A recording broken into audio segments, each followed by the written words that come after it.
Today we're removing the stereo from a Chevy Blazer, an S10, GMC Jimmy, Sonoma, and S15 for 94 through 97.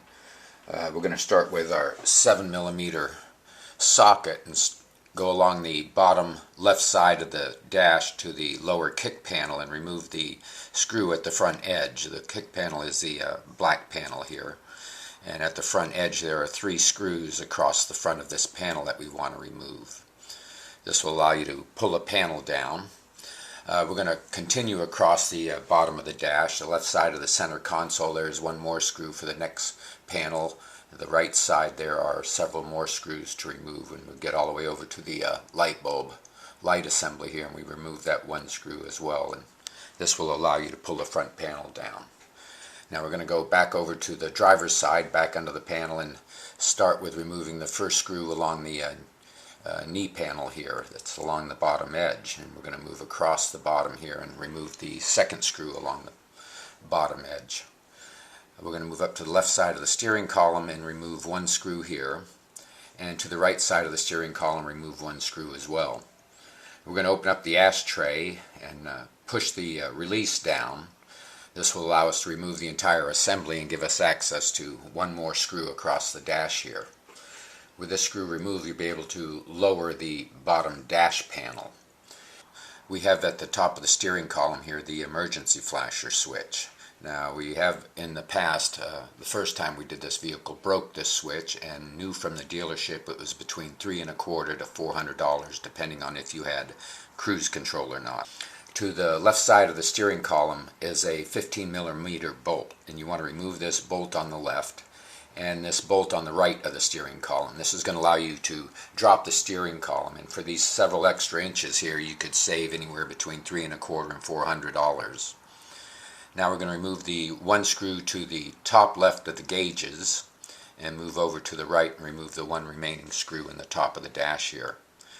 We're going to start by pulling the panel from the dash. We start at the bottom right hand corner of the car stereo and work our way around, and this panel will release from the dash.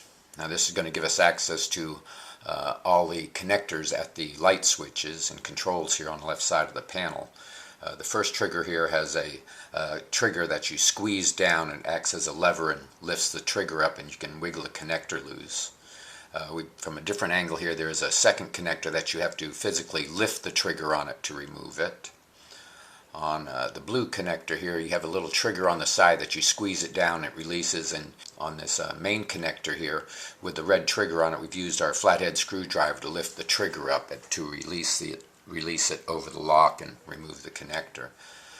Remove the remaining connectors by squeezing the triggers into them, and this will allow you to take this entire panel and set it to the side.